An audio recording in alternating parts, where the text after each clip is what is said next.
Assalamualaikum warahmatullahi wabarakatuh. Selamat pagi semuanya. Saat ini materi perkuliahan yang akan saya bahas adalah tentang paragraf. Apa itu paragraf dan apa saja macam-macamnya dan bagaimana cara menyusun paragraf yang baik akan kita bahas pada pertemuan kali ini.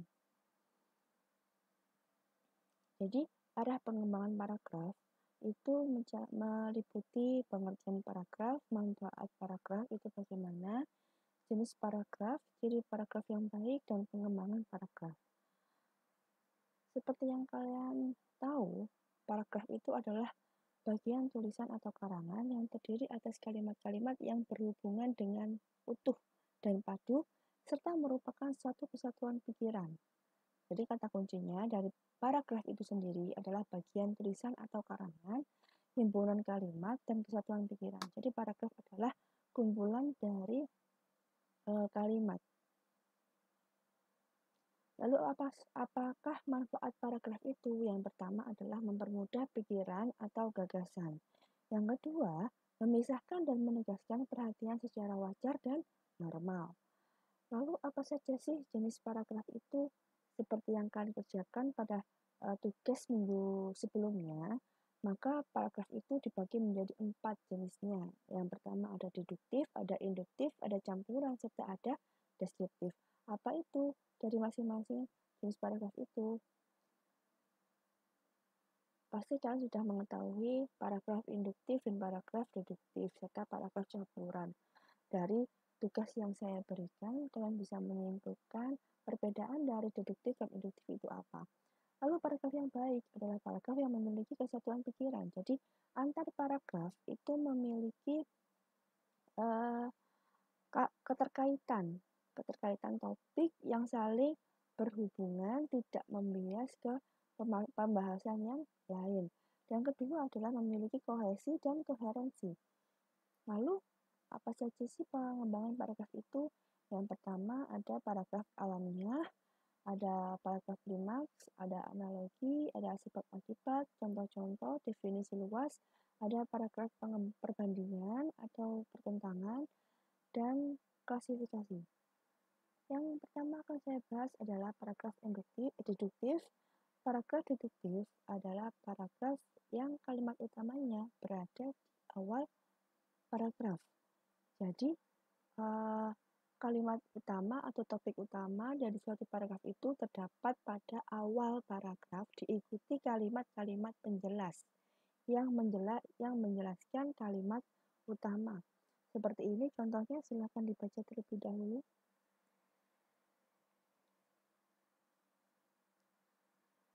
Lalu paragraf induktif adalah paragraf yang kalimat utamanya berada di akhir paragraf. Jadi, ada kalimat penjelas terlebih dahulu dan disimpulkan di akhir paragraf yang menjadi kalimat utama atau topik paragraf. Seperti ini sudah saya berikan contohnya, silakan dibaca terlebih dahulu. Lalu ada yang dimaksud dengan paragraf campuran. Paragraf campuran ini adalah merupakan paragraf yang kalimat utamanya berada di awal paragraf dan di akhir paragraf.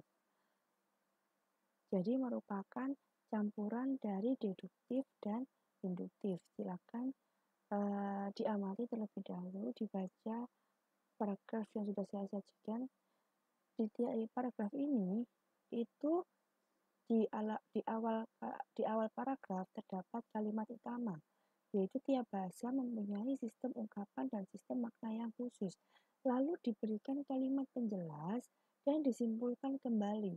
Berdasarkan kenyataan itu, para linguis mengatakan bahwa setiap bahasa mempunyai sistem fonologi, gramatika, serta sistem semantik yang khusus. Itu merupakan kesimpulan dari paragraf penjelas dan tidak bias dari kalimat utama yang ada di awal paragraf. Lalu ada paragraf deskripsi. Paragraf deskripsi adalah paragraf yang mendeskripsikan suatu hal. Hal itu bisa tempat, bisa kondisi, bisa yang lainnya.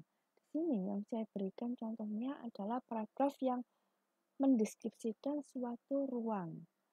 Di sini ada ruang belajar, maka deskripsinya adalah terdapat ukurannya, ada tingginya, ada apa saja yang ada di sana, dan ada berapa lampu neonnya, dan sebagainya. Sampai pada daya tampungnya dan dilengkapi dengan apa saja. Itu merupakan mendeskripsikan suatu tempat. Maka paragraf itu disebut dengan paragraf deskripsi.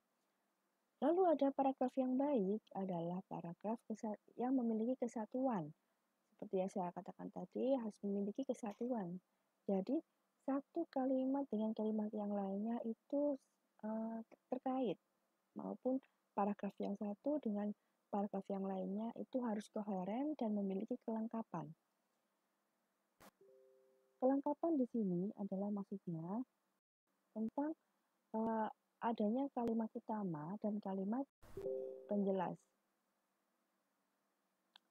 Lalu ciri paragraf ilmiah, ada kesatuan gagasan, lalu menyatu, cukup pengembangannya, bergaya paparan. Di sini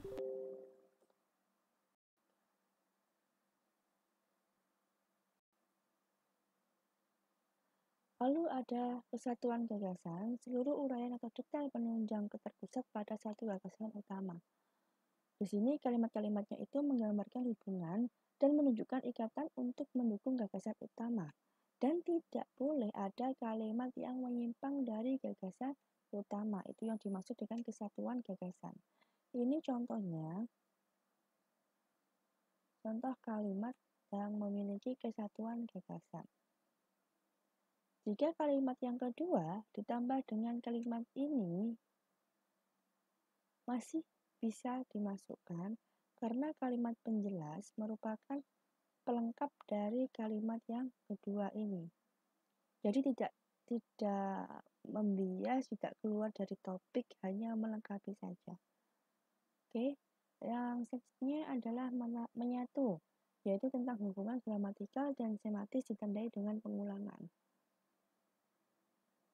Seperti ini contohnya. Maksud di sini adalah ini berhubungan dengan gramatikal dan makna katanya. Di sini ada kata pamor, secara semantis itu mewakili atau dimaknai dengan waktu kini. Lalu ada penggunaan kritikanya, itu merupakan makna atau interpretasi dari hidroponiknya, serta puluhan ribu hektar dan luas, dan kata-kata itu merupakan interpretasi dari jutaan ton per tahun. Oke, lalu ada cukup pengembangannya. Kebutuhan minimal penjelasannya cukup sehingga tema yang telah dirumuskan tercapai. Jadi paragraf yang baik itu adalah paragraf yang cukup untuk menjelaskan temanya sendiri. Tidak ditambahi yang mampu, yang bisa keluar dari tema. Jadi ketika paragraf tersebut sudah terpenuhi pengembangan temanya, penjelasan temanya, maka sudah selesai pengembangannya. Jangan ditambah-tambahi lagi kalimat-kalimat sehingga paragraf tersebut terlihat tidak efektif. Lalu ada bergaya paparan, yaitu berfokus pada pemberian informasi, penjelasan, keterangan, atau pemahaman, dan tidak bermaksud meyakinkan orang, menjadikan pendapat, pendirian pribadi, atau pembujuk agar pendapatnya diterima. Lalu tidak bercerita, baik cerita berdasarkan pengamatan atau rekaan. Lalu ada pola pengembangan paragraf, yang di sini ada penggunaan metode analis penalaran. Yang pertama ada pengurutan gagasan yang logis. Lalu penghubungan sebab akibat, pemrosesan, pendefinisian. Di sini semuanya menggunakan metode analisis penalaran. Jadi ada paragraf yang pola pengembangannya itu bisa menggunakan metode sebab akibat. Kalian kembangkan sebabnya apa, lalu akibatnya yang ditimbulkan apa, itu bisa menjadi suatu paragraf. Lalu ada pemrosesan dan pendefinisian. Pemrosesan ini menceritakan suatu proses sehingga paragraf tersebut itu bercerita tentang proses dari penyusunan makalah atau proses penanganan penyakit dan sebagainya. Itu merupakan contoh pola pengembangan yang di dalamnya menggunakan metode analisis pemrosesan. Yang kedua ada menggunakan metode ilustrasi. Yang pertama ada pencontohan, yang kedua ada pembandingan dan pertentangan, yang ketiga ada pemisahan. Lalu ada sebab akibat. Di sini ada contoh paragraf yang di dalamnya menggunakan metode sebab akibat. Silahkan diamati terlebih dahulu. Lalu ada model contoh-contoh.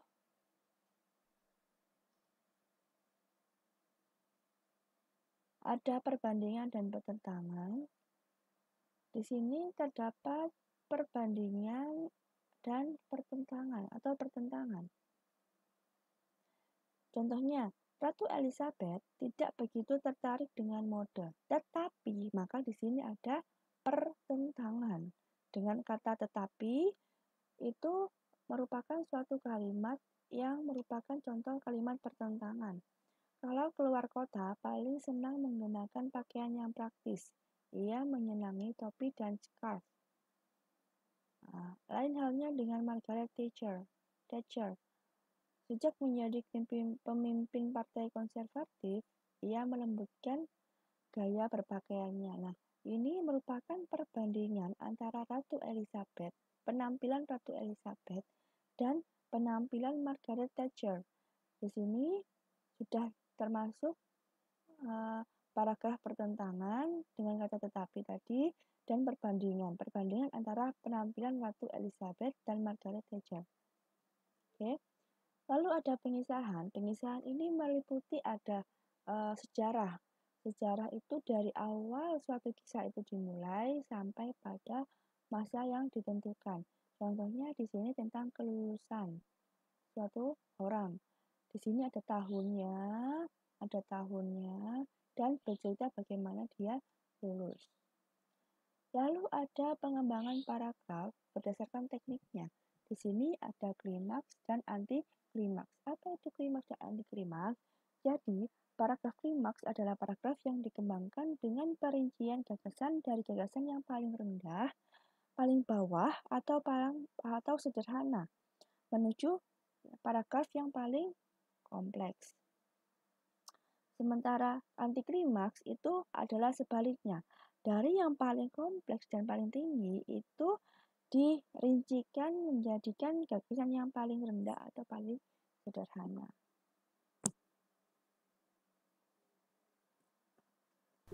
Apakah paragraf di sini merupakan paragraf klimaks dan anti-klimaks? Silakan diamati terlebih dahulu. Lalu umum dan khusus. Jadi paragraf umum dan khusus itu hampir sama dengan klimaks dan anti-klimaks. Namun di sini adalah kalimat umum dan kalimat khusus. Jadi dijelaskan berdasarkan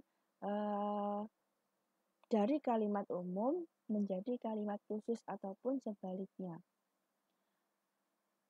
Analogi ada juga yang disebut dengan paragraf analogi. Jadi analogi di sini adalah perbandingan dari suatu hal, paragraf yang memiliki penalaran perbandingan antara paragraf yang satu dengan paragraf yang lainnya. Jadi ada dua paragraf yang dijadikan analogi atau penalaran. Lalu ada uraian dan contoh. Lalu di sini ada pikiran utama dari sebuah paragraf, hanya akan jelas kalau diperinci dengan pikiran-pikiran penjelas. Tiap pikiran penjelas itu dapat dituangkan dalam satu kalimat penjelas atau lebih. Malahan, ada juga kemungkinan dua pikiran penjelas itu dituang ke dalam sebuah kalimat penjelas. Tetapi sebaliknya, sebuah pikiran penjelas itu dituang ke dalam sebuah kalimat penjelas pula. Dalam sebuah paragraf terdapat satu pikiran utama dan beberapa pikiran penjelas. Inilah yang dinamakan dengan paragraf. Itu contoh. Contohnya, kerangka paragraf di sini ada pikiran utama, yaitu keindahan alam yang mengecewakan. Pikiran penjelasnya manusia telah mengubah segalanya. Jadi yang mencontohkan dari kerusakan alam itu apa saja? Yaitu hutan, sawah, dan ladang tergusur, pohon itu sudah tidak ada, pagar bunga telah berganti, pembangunan gedung-gedung mewah. Di sini merupakan contoh dari keindahan alam yang mengecewakan atau kerusakan alam. Nah, ini adalah bentuk paragrafnya. Silahkan dibaca.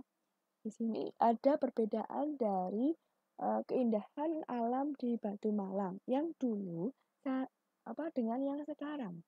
Dulu itu masih ada hutan-hutan sawah banyak, ladang-ladang itu banyak, tapi sekarang tergusur oleh rumah-rumah dan pagar yang mewah. Lalu ada repetisi atau pengulangan. Repetisi atau pengulangan di sini adalah pengulangan suatu kalimat atau suatu kata berulang kali. Oke, silakan diamati terlebih dahulu. Lalu penggunaan kata ganti. Di sini kata ganti biasa disebut dengan dia, ayah, nya, atau dan sebagainya.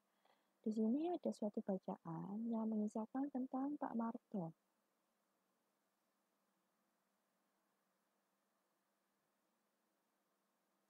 Di sini ada Pak Marto memandangi hamparan padi yang tumbuh dengan subur. Jerih payahnya, nya di sini merupakan kata ganti dari Pak Marto. Tidak sia-sia. Beberapa bulan lagi, iya itu merupakan kata ganti dari Pak Marto. Akan memetik hasilnya. Hasilnya itu merupakan hasil kebun dari Pak Marto atau hasil padi dari Pak Marto. Beberapa bulan lagi, ia akan memetik hasilnya. Sudah terbayang di matanya, orang sibuk memotong, memanggul padi berkarung-karung, dan menimbunnya di halaman rumah. Menimbunnya ini dimaksud adalah menimbun padi. Kata gantinya itu merupakan interpretasi dari padi. Tentu istri, anak, dan calon menantunya. Menantunya dimaksud adalah Pak Marto. Menantu dari Pak Marto. Acep akan bergembira. Oke, seperti itulah yang dimaksud dengan penggunaan kata ganti. Oke, terima kasih sampai ini saya sudah menjelaskan tentang paragraf itu apa, bagaimana perkembangannya, lalu apa saja jenis-jenisnya. Silahkan kalian membuat contoh satu paragraf yang menceritakan atau mencontohkan